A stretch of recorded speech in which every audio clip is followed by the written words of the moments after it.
Hello, it's Sarah from Don't Lie to Me.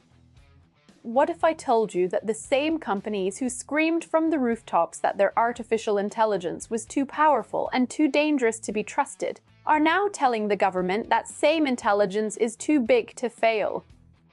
What if I told you they hyped the threat so successfully that the United States government imposed worldwide export controls on their products, based on the company's own claims about how dangerous they are?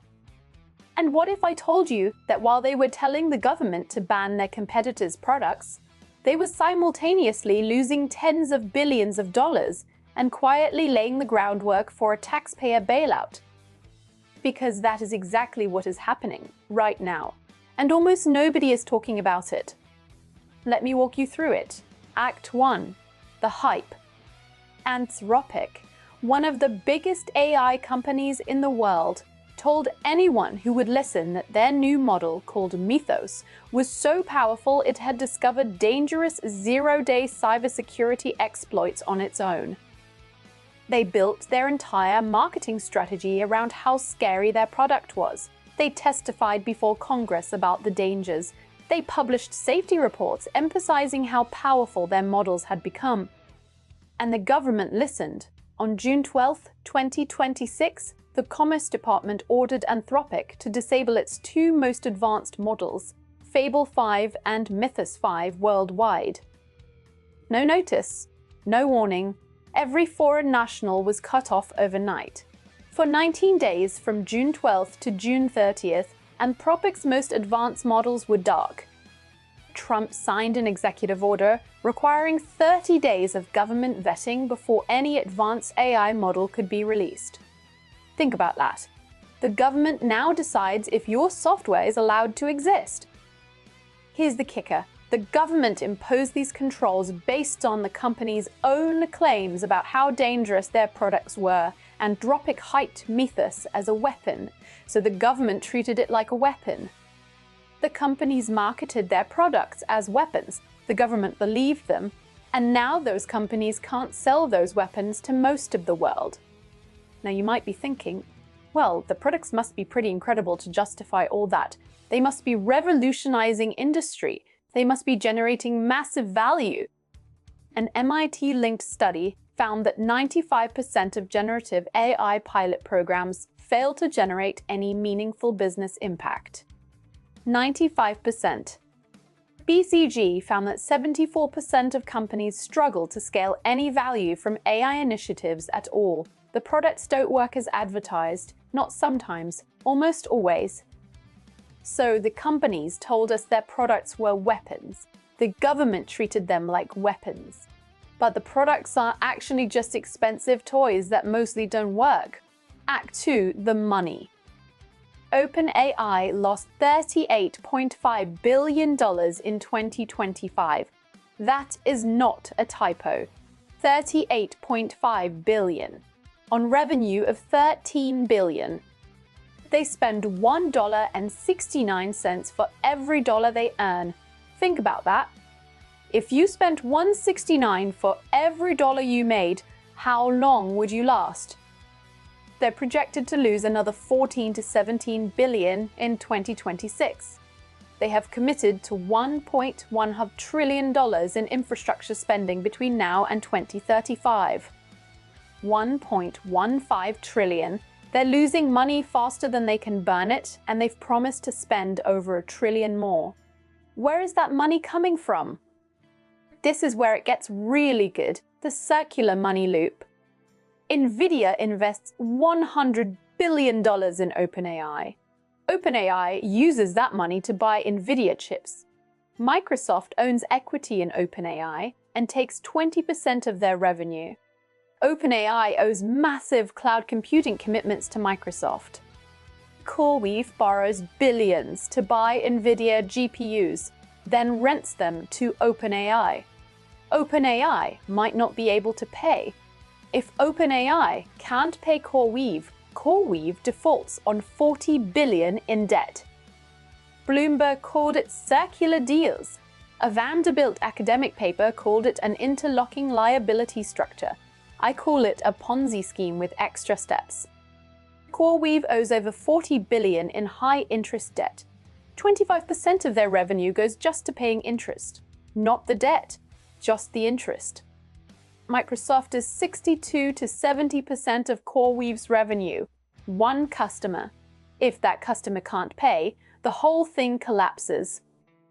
Total expenditure across all companies is approaching $1 trillion globally in 2026 alone. $1 trillion in 1 year. On products that mostly don't work. Now, Act 3, the bailout.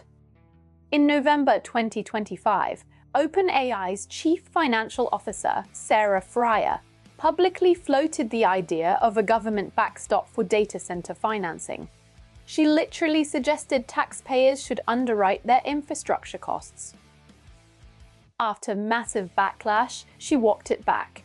But the damage was done. The playbook was exposed. OpenAI sent letters to the White House requesting tax credits, loan guarantees, and what they delicately called de-risking for AI investments. De-risking. They want you to take the risk so they can keep the profits. Senator Elizabeth Warren sent multiple letters to the Trump administration warning about exactly this. In November 2025 and again in January 2026.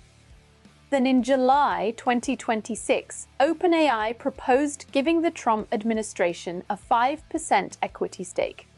Trump called government ownership of AI companies, quote, a beautiful thing. So let me get this straight. A private company that loses $38 billion a year wants the government to own a piece of it, wants taxpayer-backed loan guarantees, and wants tax credits. What do you call that? White House II Czar David Sachs said there will be no federal bailout for AI, but the groundwork is being laid. The tax credits, the loan guarantees, the equity stake, they're building the bailout piece by piece.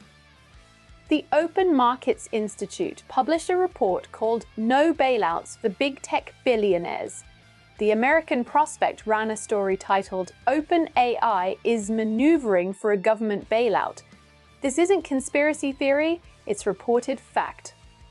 The Treasury Department has an internal report warning about an AI bubble. This is the same Treasury that missed 2008, by the way.